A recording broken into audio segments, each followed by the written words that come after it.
Hello, hello, hello, everyone. Welcome back to the show. My name is Dan Hafner. Thank you all for rejoining the show. If you're coming back, if you're new to the show, you've probably missed our previous 350 some episodes. So go back and check some of those out.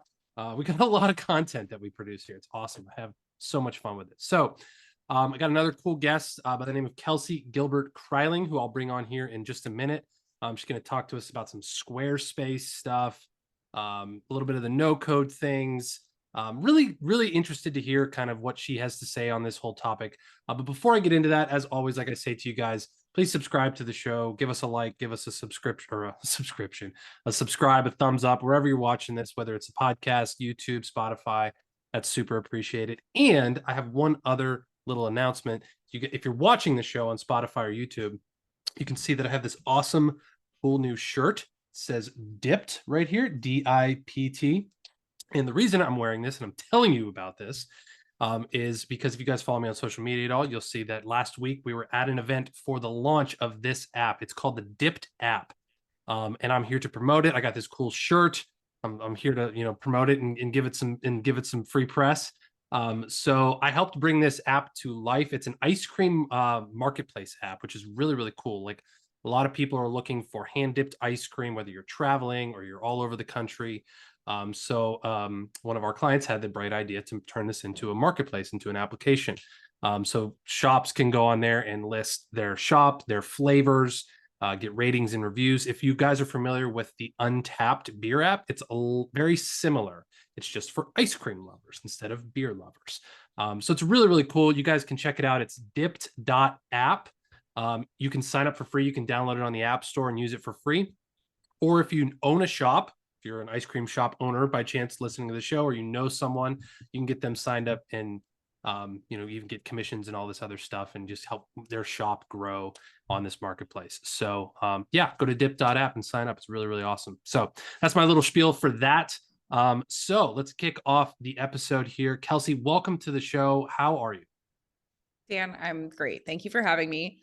I could talk about ice cream with you all day if we really wanted to. Oh, nice. I would say I'm a bit of a fan, not like an expert, but Awesome. I mean, who doesn't like ice cream? You know what I mean? Like, it's one of those simple pleasures of life. You kind of always have to truly, just, absolutely. I happen to live in a fairly ice cream dense neighborhood and no complaints.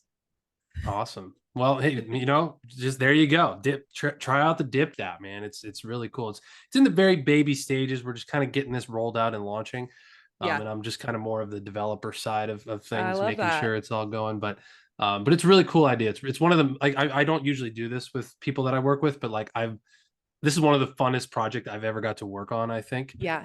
So it's just, I just really like to do that. So Isn't it great getting to work with clients that you're very hyped on? Just like you love what they do, you're interested in the work that they're doing. It's a fun yeah. project. I mean, I live in Pennsylvania and I drove out to Michigan 5 hours, 5.5 hours What? to go to this thing. I was so excited and so pumped. I will say I did it a little bit selfishly too, because I'm launching a platform pretty much like this, but just in a different niche. So I was Okay. kind of there like scouting out, like, oh, how am I going to do this? How am I going to succeed? But I learned so much. Like, it was really amazing. Like, I really learned like selling in person. It's a whole different ball game like than online again, and Yeah. it's just engaging with people, talking about benefits, not features. No one cares about the features of anything you're building ever. You just saw people's eyes glaze right over the second that came up. Yep. I learned so much. It was such a cool, eye-opening trip in so many ways. Now I'm just very curious what niche you're building in. And my guess is it's artisanal dog treats of the world. That's my guess. Close. I mean, not when you said artisanal, it's actually in the taxidermy space, believe it or not. What? Yeah. It's a platform. I know we're here to talk about you, but this is a It's cool fine. podcast. I'm a naturally curious person. Yeah. So, and I've been sharing this recently in a lot of recent shows, but we're getting ready to roll this out in a couple of weeks. So it's called Trophy Makers. It is live, and it's basically going to be a taxidermist marketplace. The world of taxidermy has gotten really left behind with the technology world, and I kind of was interested in. My dad's always done taxidermy his whole life as a hobby, and now he's retired and he does it a little bit more. And being a naturally curious entrepreneur and someone who can build software, I took a look at the taxidermy world and I'm like, there is nothing here that is like even remotely up to date with the 21st century. Yeah. So it's going to be really fun. We're going to two events. There's one here in PA and there's one in Virginia. We're going to roll this out. Wow. So it's going to be really fun. But I mean, in the taxidermy world, there's being listed, there's marketing there, but there's education. Like there's a lot of Yeah. YouTube stuff out there. Yeah. It's just a really, really interesting, fun niche. So we're going to see how it goes. We'll see what happens with it. I love that. I mean, this is the thing, like you build a career in technology, you can build a career in anything because technology is just the machinery that powers the way that like interest is managed. And it's so interesting that that's like, oh, I built an app for a taxidermy industry. Who knew? Yeah, and I mean, and you probably went down the same route too, is like, you kind of, I mean, we were talking about this before we hit record. Like there's this world now where a lot of people are either needing to have a second job because the prices of everything are through the roof, Yeah. or everyone's like, hey, maybe I really want to finally start this business, whether you're early on in life or later in life. Yeah. But there's a lot of like technology does kind of scare a lot of people, and it's like, oh, like I don't want to do this. I remember going through that. Is that Totally. your experience as well? Yeah. So, I mean, to kind of like take it back a little bit, I co-founded my company, We Get the Website. It'll be 10 years ago this spring with Nice. my business partner, Mallory. And when we got started, it was, this idea that we were going to be building websites for hospitality clients. I had a background in hospitality. My business partner was a owner of multiple like retail locations in Chicago. So we knew a lot about that space. We knew a lot about that industry. And built our process of creating websites on SquareSpace for clients in 5 days from what we knew about that industry specifically, right? They don't have a lot of time. Budgets tend to be a little bit more conservative. There is a creative angle to how we talk about food in restaurants and bars. And what we've discovered 10 years on is that the things that made our process really excellent for that type of client specifically actually applied to a much broader swath of clients in general. So, the outcome is that now we've built, 800, probably closer to 900 websites on Squarespace over the last 10 years for clients that range from, of course, hospitality restaurants to professional services like lawyers, doctors, direct to consumer businesses, e-commerce, et cetera, because the common thread that ties them together is the ability for us to build websites that they can then use and own for their businesses.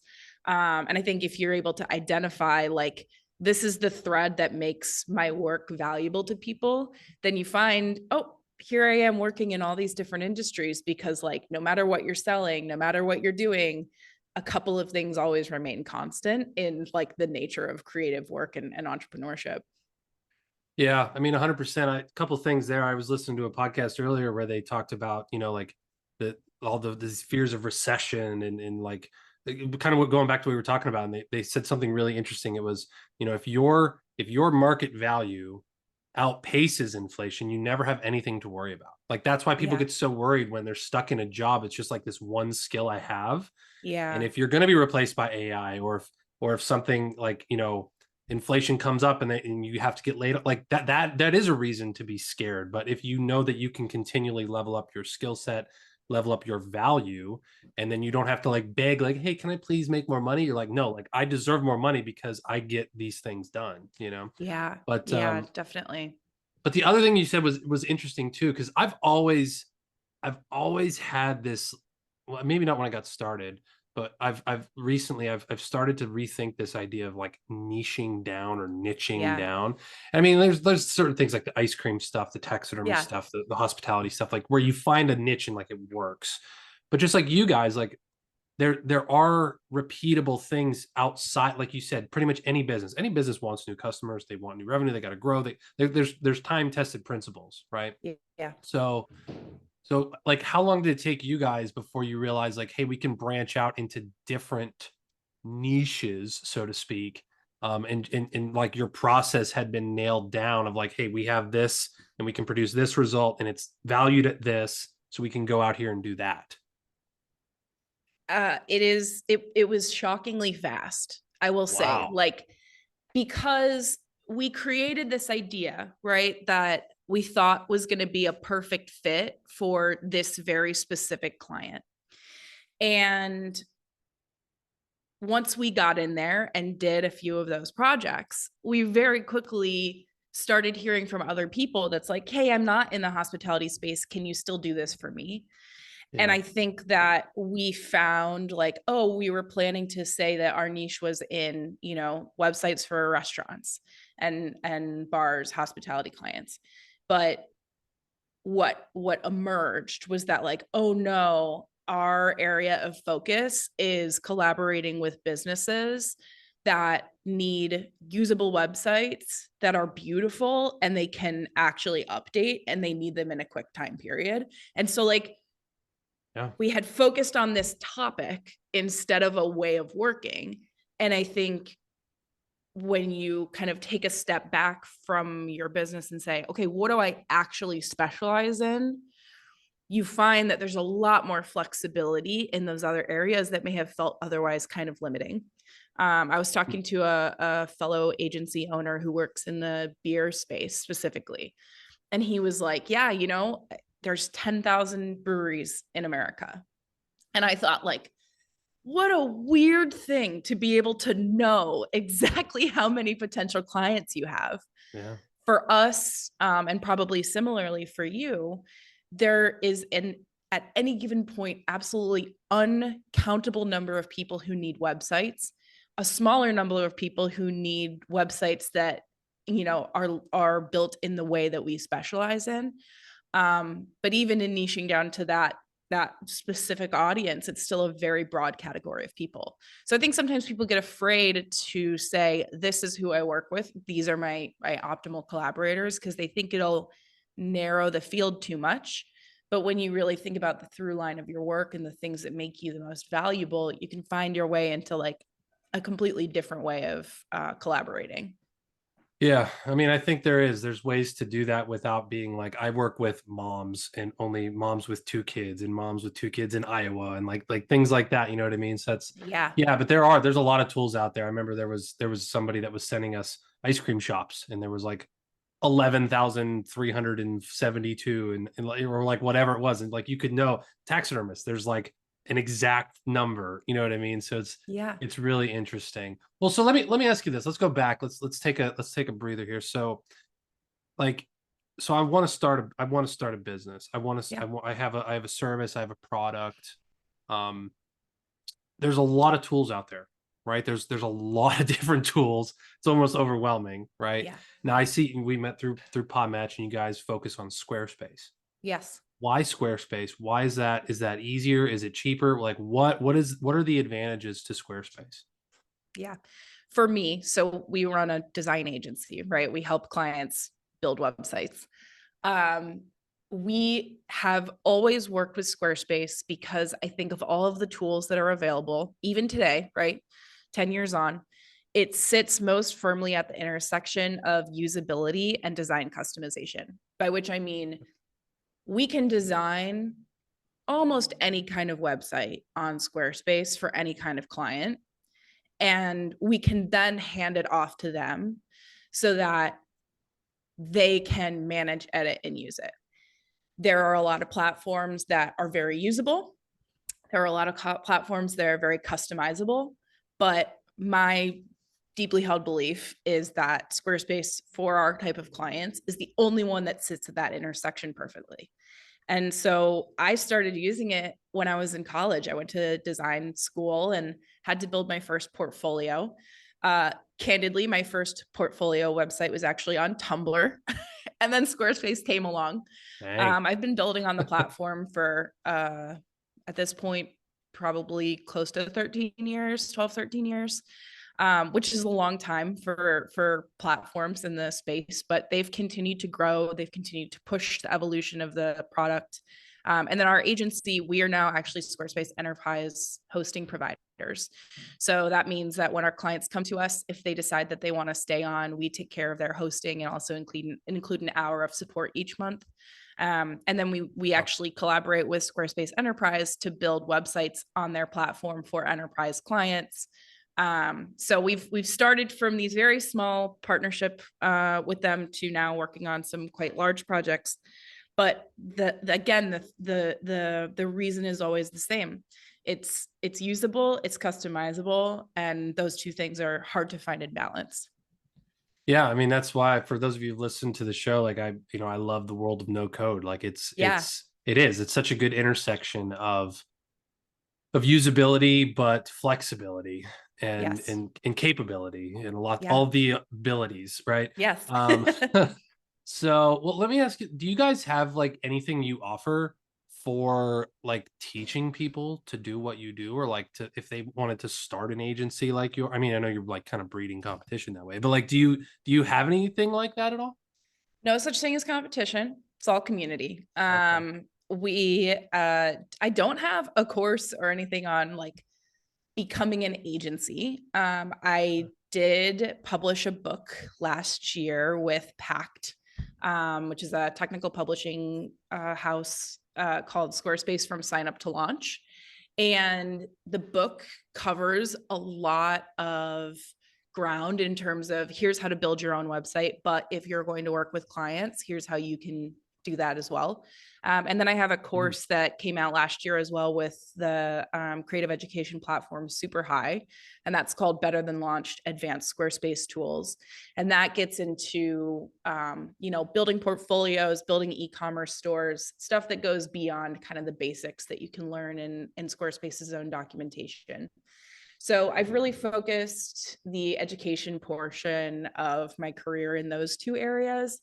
We're always down to talk about how you build an agency. I mean, I tell everyone every day, like, this is my first time running a 10-year-old agency. And last year I would say, this is my first time running a 9-year-old agency, which is like, we're always in a mindset of learning. And Squarespace has a really incredible community of fellow developers.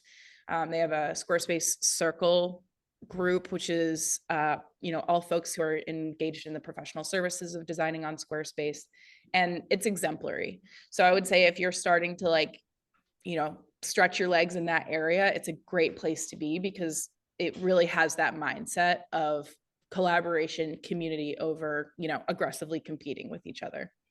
Very cool. Yeah, I mean, I love that you said it's community, not competition. That's such a good takeaway. And I was talking with somebody about this previously, and I think it really is like we have entered an age of the mini agencies of Yeah. like the single um the single entrepreneur 6-7 figure businesses, you Yeah. know. Yeah. I mean that's kind of how I run a lot of mine is just it's still just me with some outsourced people when I need help for things. Yeah. And I love that way because it's flexible and I can do what I want to do and I can grow as fast or as slow as I want to grow. Yeah. I actually went through a phase where I grew and then I got too like I freaked out and then I shrunk back down. I actually Yeah. did do that, you know. Yeah. Um, but so I mean that's really interesting because I think a lot of people just kind of overlook that with let's get into that agency conversation because it probably is scary when you start. Like I can attest I've been in it for 4 years and it's scary. I've never run a Yeah. 4-year agency before. But like for someone wanting to start out, like you have a business partner, what type of things like if I wanted to go use Squarespace or GoDaddy or whatever Yeah. tool it might be, how if you could go back and do it over again, what would you do differently? Would you have a business partner? Would you do it on your own? Like what would you do differently? I have the best business partner in the world, so I'm sorry. If anyone wants to have a partner, you're going to have to settle for a second best. We were friendly, but not best friends when we started the company together. And I wish I had better advice on how to choose your partner because we kind of fell into each other's laps.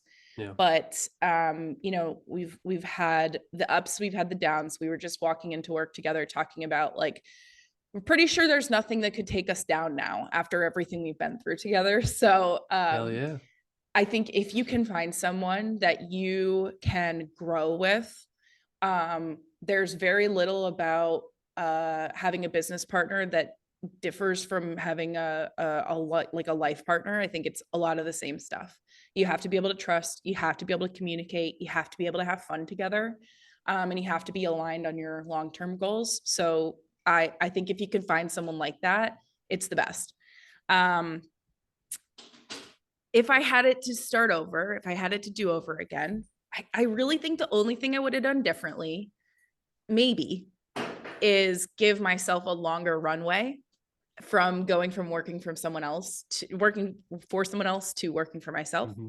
Because there was some times that I felt like, I wish I had a little bit more money saved to buoy me through those like first ebbs and flows of the first couple years. But even that said, the way that we started out, like we were pretty bold. You know, we had some opportunities come our way that we said, you know, we're not going to start the company for another 6 months, but we had this person come to us, let's write a proposal just to practice. And then we got the job on accident. Like we had a check in hand before we had a bank account. So there was really no way for us to prolong that because we just said yes to opportunities that came along and didn't worry too much about, oh, what if we do this? What if we do that?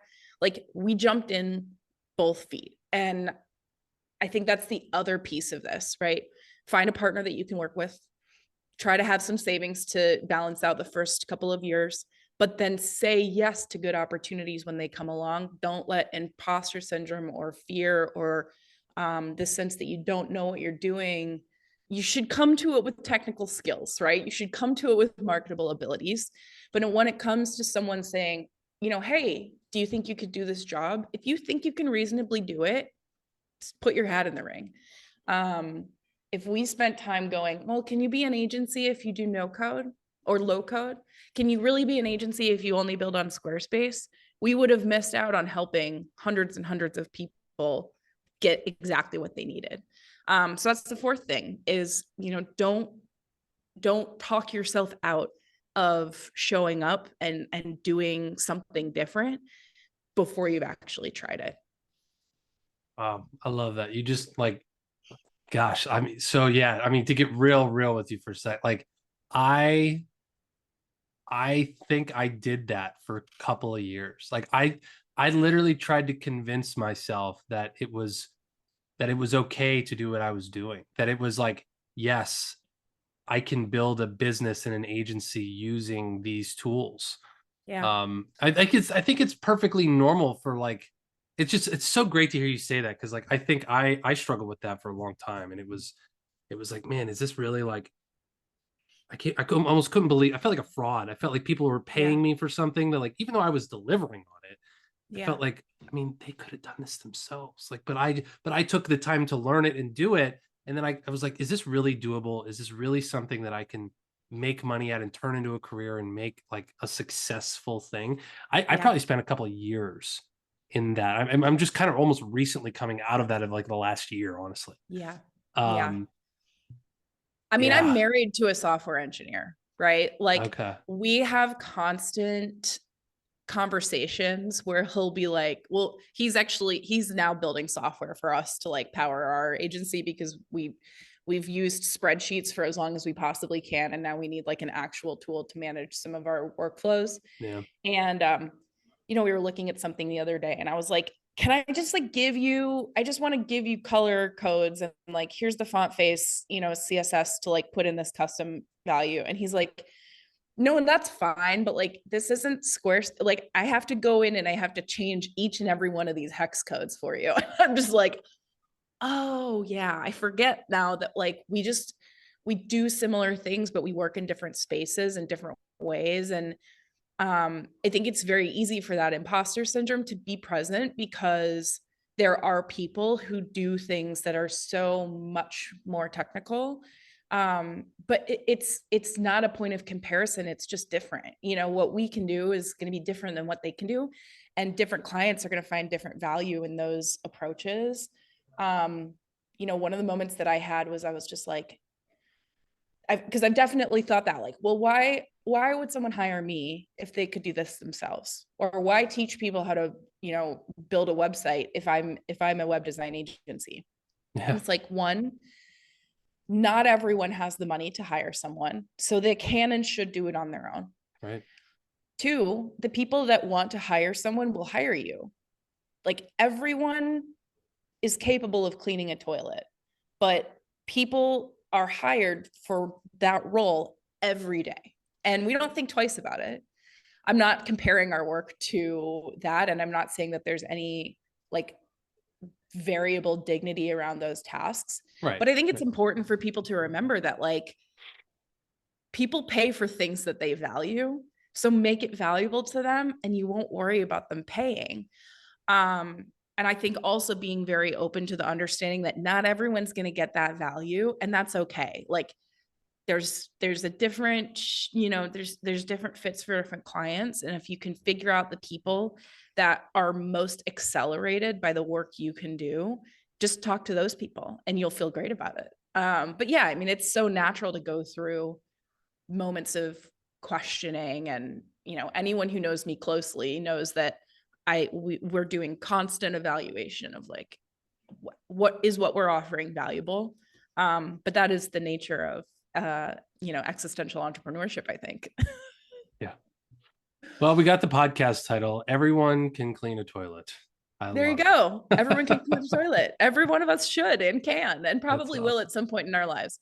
But most people will never, ever imagine coding an app.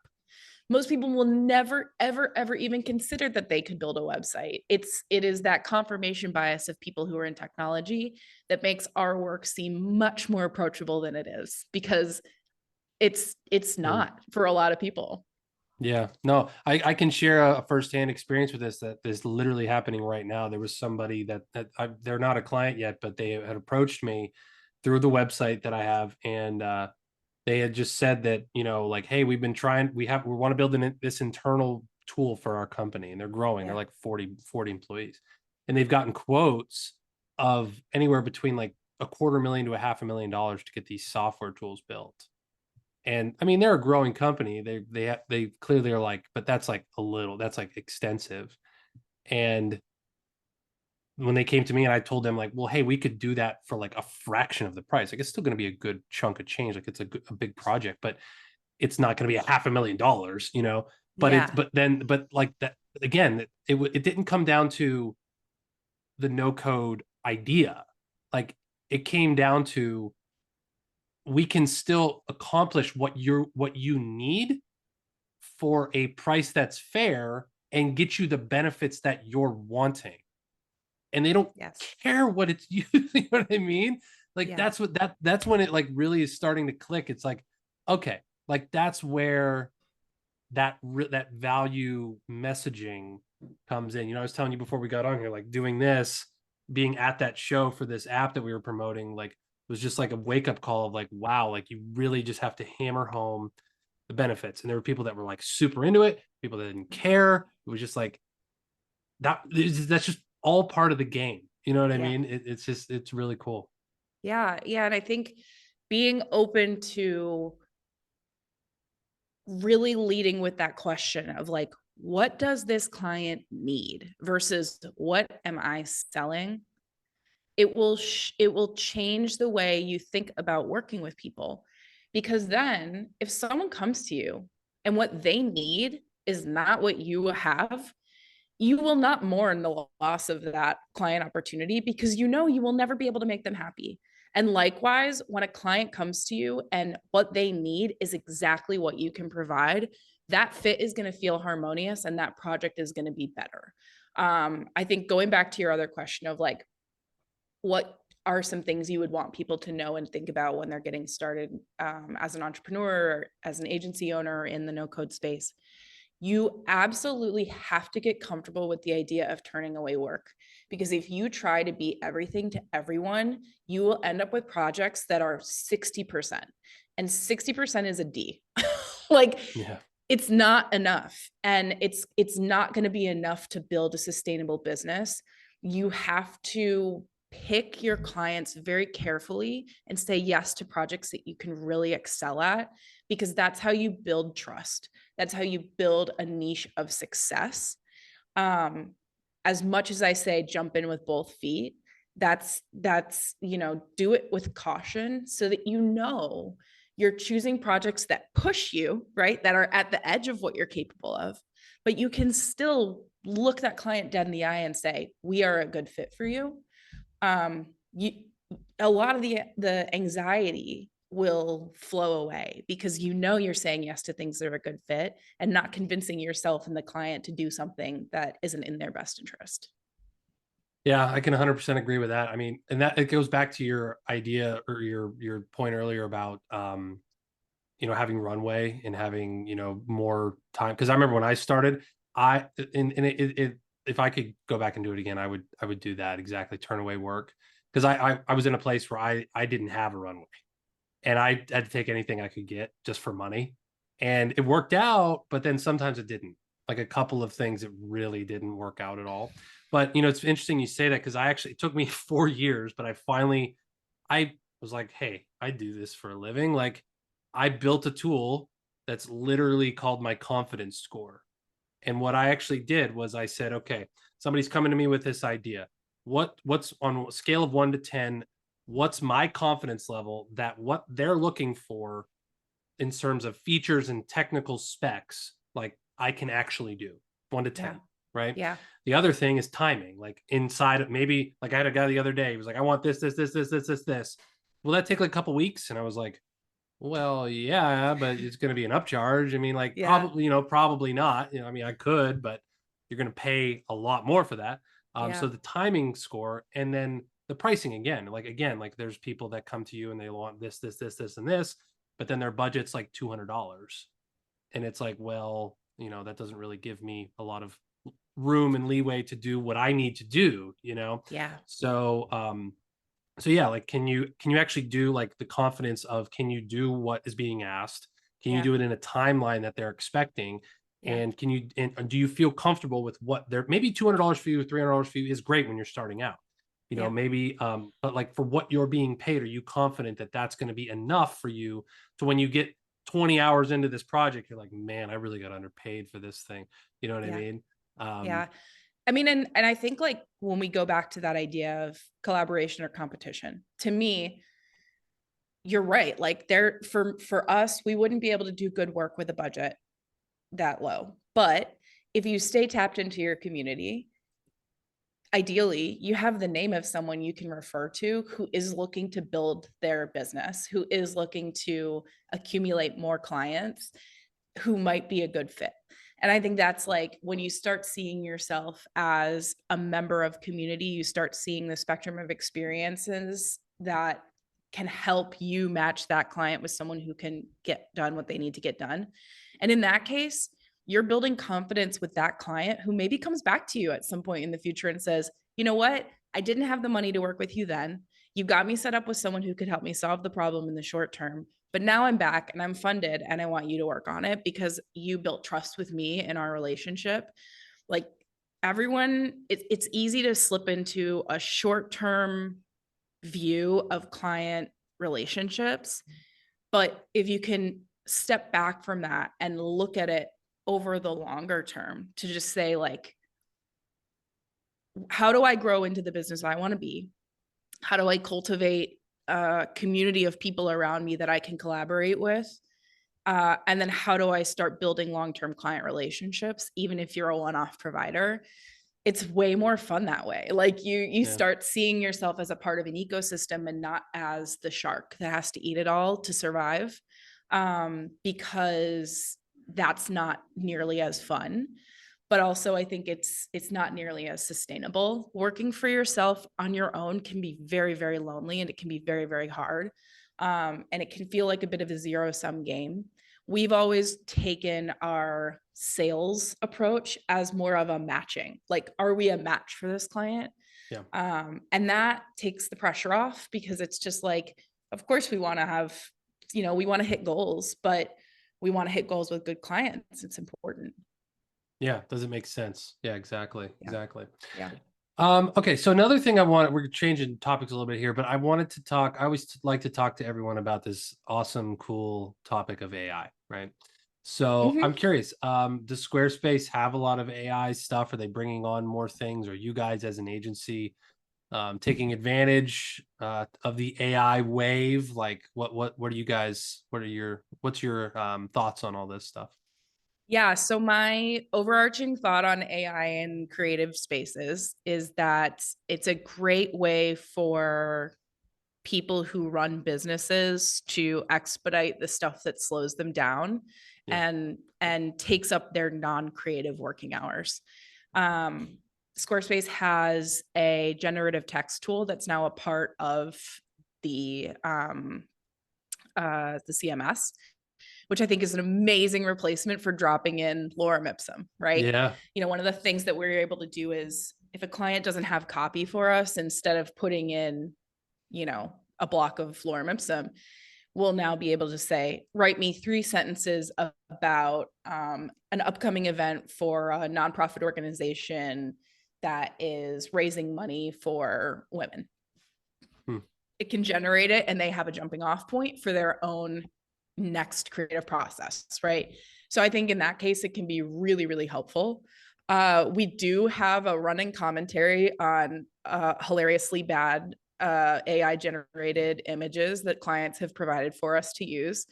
The hands and feet haunt my dreams. So that is a funny piece of how AI works. But for me, like, in my role as a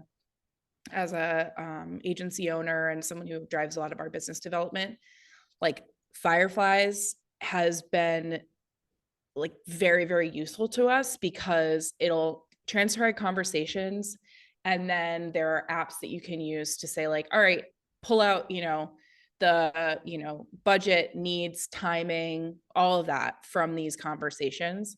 That has expedited the process of getting proposals out to clients faster and easier. So I really think it's an amazing tool to help cut down on some of the really time intensive like administrative work.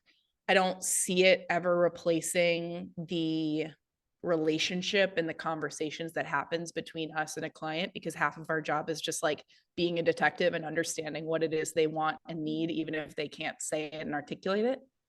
Yeah. But yeah, I guess it's kind of like a measured neutral. It doesn't freak me out. It doesn't blow my mind. But either way, I'm kind of in a middle place where it's like, it's another tool. What do we need to use this tool for?